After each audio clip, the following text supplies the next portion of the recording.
Hello. അപ്പോൾ ഞാൻ first day ഒരു വീഡിയോ ഇട്ടിട്ടുണ്ടായിരുന്നു. ഒരു 1 ഡേ ബിഫോർ ഞാനൊരു വീഡിയോ ഇട്ടത് നമ്മൾ നേരെ മൂന്നാറിലേക്ക് പോയിട്ടുണ്ടായിരുന്നതാണ്. മൂന്നാറിലെ യൂക്കാലിപ്റ്റസ് റിസോർട്ടിലാണ് ഞങ്ങൾ താമസിച്ചിട്ടുണ്ടായിരുന്നത്. ഇത് അതിൻ്റെ സെക്കൻഡ് ഡേ ആണ് കേട്ടോ. മൂന്നാറിൽ നിന്ന് ഞങ്ങൾ നേരെ വിട്ടേക്കുന്നത് വട്ടവടയിലേക്കാണ്. വട്ടവട എന്ന് പറയുന്നത് എനിക്കൊരു പുതിയൊരു സ്ഥലമായിരുന്നു. കാരണം ഞാൻ അധികമൊന്നും കേട്ടിട്ടില്ല. മൂന്നാർ എന്നൊക്കെ പറയുന്നത് പൊതുവെ എല്ലാവരും പോകുന്ന ഒരു സ്ഥലമാണ് ഈ മൂന്നാർ, വാഗമൺ എന്നൊക്കെ പറയുന്നത്. പക്ഷേ വട്ടവട എന്ന് പറയുന്നത് അധികം ഫെമിലിയർ അല്ലാന്ന് തോന്നുന്നു. പക്ഷേ അത് ഒരു അടിപൊളി, ഒരു രക്ഷയില്ലാത്തൊരു സ്ഥലമാണ്. അവിടെ നമുക്ക് അടിപൊളി ഒരു റിസോർട്ടും കിട്ടിയിട്ടുണ്ടായിരുന്നു. നമ്മൾ ഓൾറെഡി പ്രീ ബുക്ക് ചെയ്തിട്ടാണ് അങ്ങോട്ടേക്ക് പോകുന്നത്. അപ്പോൾ ഞങ്ങൾ രാവിലെ തന്നെ അവിടുന്ന് മൂന്നാറിൽ നിന്ന് ചെക്ക് ഔട്ട് ചെയ്തിട്ട് നേരെ പോയിരിക്കുന്നത് ഈ ഒരു റിസോർട്ടിലേക്കാണ്. ഡ്രീം വാലി റിസോർട്ട് വട്ടവട, അതാണ് റിസോർട്ടിൻ്റെ പേര്. അത് എവിടെയാണ്? വട്ടവടയിൽ കുട്ടക്കമ്പൂർ എന്ന് പറയുന്നൊരു സ്ഥലത്താണ് അത് ഡ്രീം വാലി റിസോർട്ട് സ്ഥിതി ചെയ്യുന്നത്. അപ്പോൾ അവിടെ എന്ന് പറയുന്നത് വട്ടവടയിൽ ഏറ്റവും അടിപൊളിയായിട്ടുള്ള റിസോർട്ട് എനിക്ക് തോന്നുന്നത് ഈ ഡ്രീം വാലി റിസോർട്ട് തന്നെയാണ്. നിങ്ങൾക്ക് ഗൂഗിളിലൊക്കെ സെർച്ച് ചെയ്താൽ നമുക്ക് കാണാൻ പറ്റും. ഒരുപാട് റേറ്റിങ്ങും കാര്യങ്ങളൊക്കെ ഉള്ളൊരു റിസോർട്ടാണ്.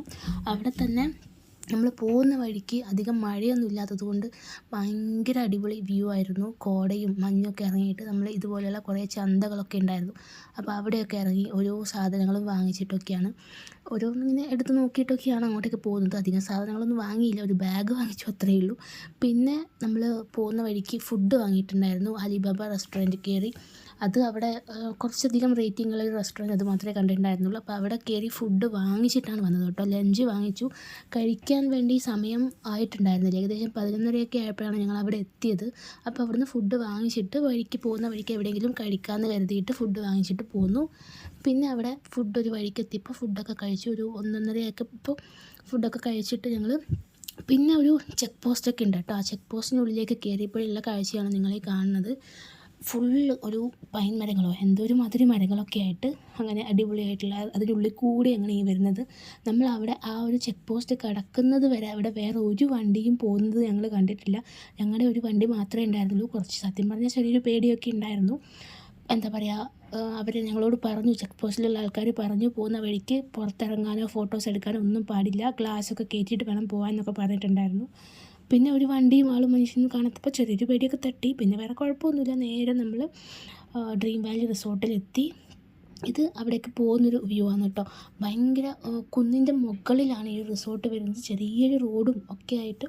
അപ്പോൾ ഇതാണ് അതിൻ്റെ എൻട്രൻസ്. ഒന്നും പറയുന്നില്ല, കയറിയപ്പോൾ തന്നെ ഭയങ്കര ഒരു പോസിറ്റീവ് ഫീലായിരുന്നു. കാരണം ഫുൾ ഫ്ലവറിങ് പ്ലാന്റ്സ് ആയിരുന്നു. അവർ അത്രയും കാര്യമായിട്ട് അത് മെയിൻറ്റെയിൻ ചെയ്യുന്നുണ്ട്. അതിന് അവർക്കൊരു ബിഗ് സല്യൂട്ട്. കാരണം അത്രയും ഫ്ലവേഴ്സും ഡിഫറെൻറ്റ് കൈൻഡ് ഓഫ് ഫ്ലവേഴ്സ് നിങ്ങൾക്ക് തന്നെ കാണാൻ പറ്റും.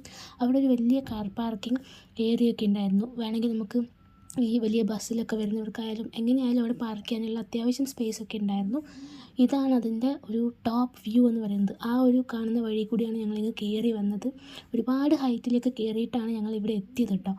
അപ്പോൾ ആ ഒരു കാണുന്ന ഒരു ബിൽഡിങ്ങിൻ്റെ തൊട്ടപ്പുറത്ത് തന്നെയാണ് ഈ നമ്മൾ കേട്ടിട്ടുണ്ടാവും, ഈ അഭിമന്യു ഉണ്ടല്ലോ, സഖാവ് അഭിമന്യു മരിച്ചു പോയ അവരുടെ വീട് അതിനടുത്താണ്. നമ്മൾ വന്ന് കയറിയ ആ ഒരു ലാസ്റ്റ് ടോപ്പ് വ്യൂ പോയിൻ്റ് ഉണ്ടായിരുന്നു. ആ പോയിൻറ്റിന് അടുത്ത് തന്നെയാണ്, വട്ടവടയിൽ തന്നെയാണ് അവരുടെ വീട്. അപ്പോൾ ഈ പ്രോപ്പർട്ടി എന്ന് പറയുന്നത് ഒരു വലിയ ഏക്കർ കണക്കിന് സ്ഥലത്താണ് ഇത് ഉണ്ടാക്കിയിരിക്കുന്നത്. കയറി വരുമ്പോൾ തന്നെ നമുക്കൊരു റിസപ്ഷൻ കാണാൻ പറ്റും. അതിന് തൊട്ടടുത്തായിട്ടാണ് റൂംസൊക്കെ വരുന്നത്. പിന്നെ ഇങ്ങനെ താഴോട്ടേക്ക് വരുമ്പോൾ അവരുടെ ഗാർഡനിങ് ഏരിയയും പിന്നെ പ്ലേ ഏരിയയൊക്കെ കാണാൻ പറ്റും. ഫാമിലിയായിട്ട് കുട്ടികളൊക്കെ ആയിട്ട് വരികയാണെങ്കിൽ അവർക്ക് അധികം ബോറടിക്കാത്ത രീതിയിൽ അവരെ ഒന്ന് എൻ്റർടൈൻമെൻ്റ് ആക്കി വെക്കാൻ വേണ്ടിയിട്ട് അത്യാവശ്യം കുട്ടികൾക്ക് വേണ്ട പ്ലേ ഏരിയയും കാര്യങ്ങളും ഒക്കെ അവിടെയുണ്ട്. ഈ സ്ഥലം എന്ന് പറയുന്നത്, ഇവിടെയാണ് രാത്രി ക്യാമ്പ് ഫയറൊക്കെ നടക്കുന്നത്. ആ ഒരു ഗ്രൗണ്ടിലാണ് നടക്കുന്നത്. നമുക്ക് ഫ്രീ ആയിട്ട് ക്യാമ്പ് ഫയർ ഉണ്ടായിരുന്നു. അപ്പോൾ ഞാൻ ഫസ്റ്റ് വീഡിയോയിൽ പറഞ്ഞിട്ടുണ്ടായിരുന്നു, യൂക്കാലിപ്റ്റസ് റിസോർട്ടിൽ നമ്മൾ എക്സ്ട്രാ പൈസ കൊടുത്തു കഴിഞ്ഞാൽ അവർ നമുക്ക് പ്രൈവറ്റായിട്ട് എന്താ പറയുക, ഈ ക്യാമ്പ് ഫയറൊക്കെ ആക്കിത്തരുമെന്ന് പറഞ്ഞിട്ടുണ്ടായിരുന്നു. പക്ഷേ ഞങ്ങളത് അന്ന് അവിടെ നിന്ന് എടുത്തിട്ടുണ്ടായിരുന്നില്ല. കാരണം ഇവിടെ എന്ന് പറയുമ്പോൾ നമുക്ക് എല്ലാ ദിവസവും രാത്രി അവർ ഫ്രീ ക്യാമ്പ് ഫയർ നമ്മുടെ ഇതിൻ്റെ കൂടെ ആഡ് ചെയ്തിട്ടാണ് തരുന്നത്. അപ്പോൾ ഇങ്ങനെ താഴോട്ടേക്ക് വരുമ്പോൾ അത്രയും മനോഹരമായിട്ട് നമുക്കിവിടെ കാഴ്ചകളൊക്കെ കാണാൻ പറ്റും കേട്ടോ. പിന്നെ ഇവിടെ എന്ന് പറയുന്നത് ഡിഫറെൻറ്റ് ടൈപ്പ് ഓഫ് റൂമാണ്. ഇതൊക്കെ കാണുന്നത്, മേലെ കാണുന്നതൊക്കെ റൂമുകളാണ്. അവിടെ ഡിഫറെൻറ്റ് ടൈപ്പ് റൂമുണ്ട്. നമുക്ക് അഫോർഡ് ചെയ്യാൻ പറ്റുന്ന രീതിയിൽ റൂംസ് എടുക്കാം. ഡീലക്സ് റൂമുണ്ട്, പിന്നെ വുഡൻ ഹെറിറ്റേജ് ഉണ്ട്, പിന്നെ ലക്ഷറി ടെൻ്റ് ഉണ്ട്, പ്രൈവറ്റ് വില്ലാസ് ഉണ്ട്, 2 BHK വരുന്ന 1 BHK വരുന്ന പ്രൈവറ്റ് വില്ലാസൊക്കെ ഉണ്ട്. അപ്പോൾ നമ്മുടെ കൺവീനിയൻസിനനുസരിച്ച് നമുക്ക് എടുക്കാൻ പറ്റും.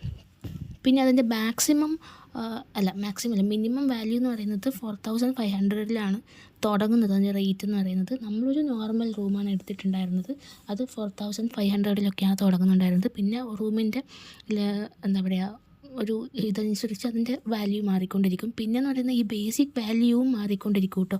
നമ്മൾ പോയത് ഓഫ് സീസണിലായിരുന്നു, അതുകൊണ്ട് നമുക്ക് പ്രൈവറ്റായിട്ട് എല്ലാ കാര്യങ്ങളും എൻജോയ് ചെയ്യാൻ പറ്റിയിട്ടുണ്ടായിരുന്നു. അധികം ഫാമിലീസ് ഒന്നും ഉണ്ടായിരുന്നില്ല. ഒരു സീസൺ സമയത്തൊക്കെ പോവുകയാണെങ്കിൽ നോർമലി ഈ ഓണം വെക്കേഷൻ, ക്രിസ്മസ് വെക്കേഷൻ ആ ഒരു സമയത്തൊക്കെ നല്ല തിരക്കുണ്ടാവും കേട്ടോ. മിനിമം 10-15 ഫാമിലീസൊക്കെ ഉണ്ടാവും എന്നാണ് അവിടെ പറയുന്നത് കേട്ടത്. അപ്പോൾ നമുക്ക് സ്വന്തമായിട്ട് അങ്ങനെ എൻജോയ് ചെയ്യാൻ അധികമൊന്നും പറ്റത്തില്ലല്ലോ. പക്ഷെ നമ്മൾ പോയത് അടിപൊളി ഒരു സമയത്തായിരുന്നു, അതുകൊണ്ട് നമുക്ക് മാക്സിമം എൻജോയ് ചെയ്യാൻ പറ്റുന്നുണ്ടായിരുന്നു. പിന്നെ രാത്രി നമ്മൾ ഫുഡ് അവിടെ ഓർഡർ ചെയ്യണം. അവർക്ക് പ്രത്യേകം ഫുഡ് അവരുടെ മെനു കാർഡ് ഉണ്ട്, അത് നോക്കിയിട്ട് നമുക്ക് വേണ്ട ഫുഡൊക്കെ ഓർഡർ ചെയ്യാം. നമുക്ക് വേണമെങ്കിൽ റൂം സർവീസ് റൂമിലേക്ക് കൊണ്ടുവരും, അല്ലെങ്കിൽ നമുക്ക് റെസ്റ്റോറൻറ്റിൽ പോയിട്ട് കഴിക്കാം. നമ്മളങ്ങനെ രാത്രി ഫുഡ് ഓർഡർ ചെയ്തിട്ട് അതിന് എക്സ്ട്രാ പൈസ ഉണ്ട് കേട്ടോ. റെസ്റ്റോറൻറ്റിൽ പോയിട്ടാണ് കഴിച്ചത്. ഇതാണ് ഫുഡ് കഴിച്ച് വന്നപ്പോൾ രാത്രി ഒരു വ്യൂ ആണിത്. ഭയങ്കര ഒരു രക്ഷയില്ല, കാം ആൻഡ് ക്വയറ്റായിട്ട് അവിടുത്തെ ആ ഒരു സൗണ്ടും ഒരു ചെറിയ ചെറിയ ചീവീടിൻ്റെ പോലത്തെ സൗണ്ടും കിളികളുടെ സൗണ്ടും ഒക്കെ രാത്രി നമുക്ക് കേൾക്കാൻ പറ്റും കേട്ടോ. പിന്നെ ഞങ്ങൾ ഫുഡൊക്കെ കഴിച്ചൊന്ന് റെസ്റ്റ് എടുത്തിട്ട് നേരെ പോകുന്നത് ക്യാമ്പ് ഫയർ ആണ്. ക്യാമ്പ് ഫയർ തുടങ്ങിയത് നമ്മൾ അറിഞ്ഞിട്ടുണ്ടായിരുന്നില്ല കേട്ടോ. റൂമിൽ കിടന്ന് കുറച്ചൊന്ന് റെസ്റ്റ് എടുത്തപ്പോഴേക്കും ക്യാമ്പ് ഫയർ തുടങ്ങിയിട്ടുണ്ടായിരുന്നു. അപ്പോൾ പാട്ടൊക്കെ കേട്ടപ്പോൾ ഞങ്ങൾ പെട്ടെന്ന് ഡ്രസ്സൊക്കെ ചേഞ്ച് ചെയ്ത് അങ്ങോട്ടേക്ക് ഓടുകയാണ് ചെയ്തത്. അപ്പോഴേക്കും അവിടെ കുറച്ച് ഫാമിലീസൊക്കെ വന്നിട്ടുണ്ടായിരുന്നു. ഏതോ 1-2 ഫാമിലീസൊക്കെ ഉണ്ടായിരുന്നുള്ളൂ. ആരും അങ്ങനെ ഡാൻസ് കളിക്കുന്നൊന്നും ഉണ്ടായിരുന്നില്ല. പിന്നെ ഞങ്ങളങ്ങ് തുടങ്ങി. ഒന്നും നോക്കിയില്ല, ആരെയും നോക്കിയില്ല. ഞാനും എൻ്റെ കസിൻസും എല്ലാവരും കൂടെ ഡാൻസ് കളിക്കാൻ വേണ്ടി തുടങ്ങി. അപ്പോൾ പിന്നെ 1-2 ആൾക്കാരായിട്ട് അവരും അവിടെ ഓൾറെഡി ഉള്ളവരും ഇറങ്ങാൻ തുടങ്ങി കേട്ടോ. ക്യാമ്പ് ഫയറും ഡാൻസും ഒക്കെ ആയിട്ട് നല്ലൊരു രസമായിരുന്നു രാത്രിയൊക്കെ. ഈ ഡ്രീം വാലി റിസോർട്ടിൻ്റെ തന്നെ ഏറ്റവും വലിയ പ്രത്യേകതയായിട്ട് എനിക്ക് തോന്നിയിട്ടുള്ളത് ഈ ഫ്രീ ക്യാമ്പ് ഫയർ ആണ്. പൊതുവെ ഞാൻ എവിടെയും അങ്ങനെ കേട്ടിട്ടില്ല. നമ്മൾ എക്സ്ട്രാ പൈസ പേ ചെയ്താൽ മാത്രമേ നമുക്ക് ക്യാമ്പ് ഫയർ അവർ അറേഞ്ച് ചെയ്ത് തരാറുള്ളൂ. പക്ഷേ ഇവിടെ എന്ന് പറയുമ്പോൾ ഫ്രീ ക്യാമ്പ് ഫയർ ഉണ്ടായിരുന്നു. അത് എല്ലാവർക്കും ഒരുപോലെ എൻജോയ് ചെയ്യാൻ പറ്റും. പിന്നെയെന്ന് പറയുന്നത് ഇവിടുത്തെ മൗണ്ടെയിൻസിനെ ഫേസ് ചെയ്തുകൊണ്ടുള്ള ഒരു ഇൻഫിനിറ്റി പൂളാണ്. അടിപൊളി ഒരു പൂളായിരുന്നു. അതിൻ്റെ വീഡിയോ ഞാൻ ഇതിൽ ഇൻക്ലൂഡ് ചെയ്യാൻ വിട്ടുപോയി. ഇവിടുന്ന് ചെക്കൗട്ട് ചെയ്യുന്ന വീഡിയോസ് ഞാൻ ഇടുന്നുണ്ട്. അപ്പോൾ അതിൽ ഞാൻ എന്തായാലും പൂളിൻ്റെ വീഡിയോസ് ഇടുന്നതായിരിക്കും. പിറ്റേ ദിവസം രാവിലെയാണ് ഞങ്ങൾ പൂളിൽ ഇറങ്ങി. ഞാൻ ഇറങ്ങിയിട്ടില്ല, ബാക്കിയുള്ളവരൊക്കെ പൂളിൽ ഇറങ്ങി എൻജോയ് ചെയ്തത്. അപ്പോൾ അത്രയേ ഉള്ളൂ. ബൈ.